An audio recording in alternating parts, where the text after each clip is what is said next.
बहू। जनक पेशे से एक बहुत अच्छी वकील थी, लेकिन कहते हैं ना, बहू कितनी भी बड़ी तोप क्यों ना हो, सास के सामने तो भीगी बिल्ली ही होती है। अरे जनक, क्या बात है? आज रोटी नहीं मिली अभी तक। ये तेरा कोर्ट नहीं है जो आज फैसला ना हुआ तो कल की तारीख मिल जाए। रोटी तो रोज वक्त में चाहिए। हाँ। माँ जी, रोटी तो कब की बन गई। मैंने आपको कहा तो खाना खाने के लिए, आपने शायद सुना नहीं होगा। ओहो हो, जज नहीं हूं मैं तेरे कोर्ट की, सास हूं सास। कोई दलील फालतू की मत देना यहाँ। बहुत जानती हूँ मैं इन वकीलों को। अपनी बात ऊपर रखने के लिए झूठ बोलने में जरा भी नहीं सोचते।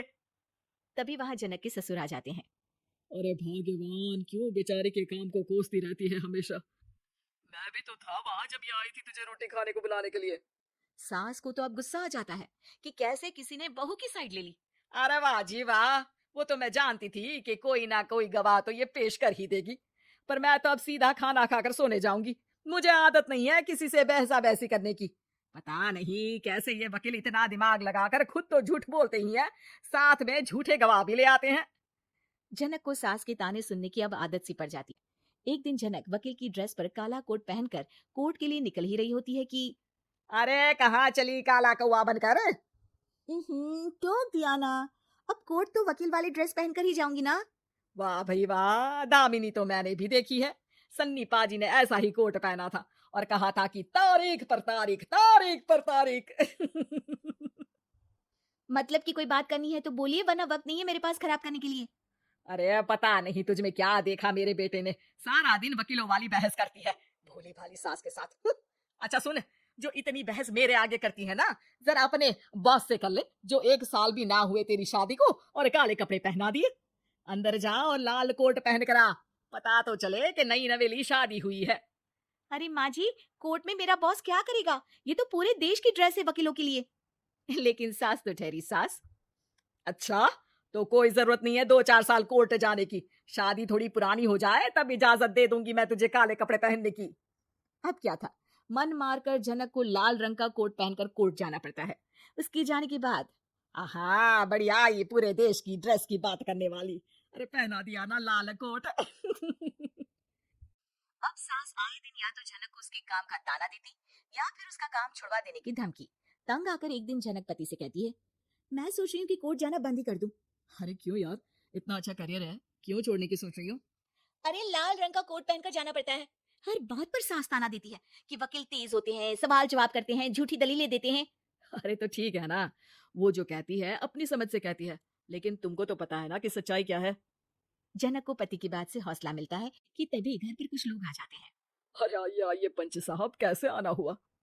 अरे भाई साहब, सुना है कि आपकी बहू वकील है। तभी वहां सास आ जाती है।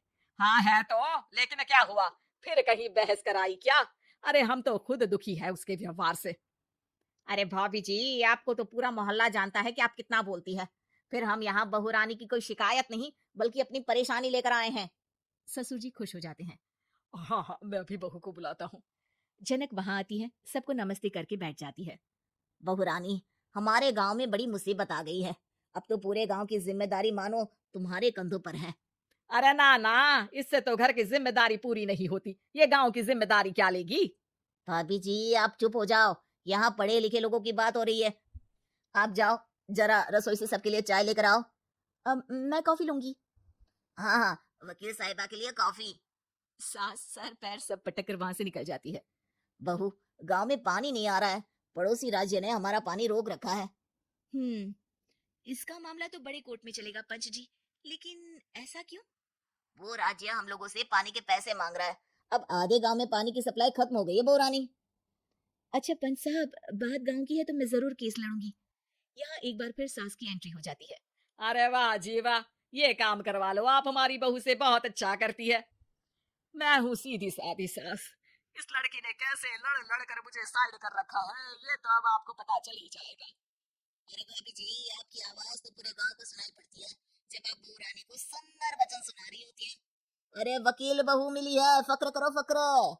हाँ जी हाँ, सारी फकर तो हम लोग ही करें। खैर, अब जो केस लड़ेगी और पानी गांव में आ जाता है तो पंच साहब लिख कर देना होगा कि हैंड पाइप में सबसे पहले मेरी बाल्टी और घड़ा भरेगा। अरे फिर तो हम बहू रानी के नाम पर घर पर ही सप्लाई दे देंगे, लेकिन ये इतना आसान नहीं है। बहू, गांव के पास अभी वकील करने की भी पैसे नहीं है तो। अरे पंच साहब, ये मेरे गांव का मामला है, मैं आपसे एक भी पैसा नहीं लूंगी। सास को बहू की बात पर गुस्सा आ जाता है, लेकिन सबके जाने के बाद झनक मन लगाकर गांव की परेशानियों को दूर करने में लग जाती है। और वो दिन भी आता है कि झनक केस जीत जाती है। अरे आज तो प्लम्बर आकर घर तक पाइप लगा गया है। खुश हो जाओ, मेरे कारण तुम लोगों को घर के अंदर ही पानी मिल जाएगा।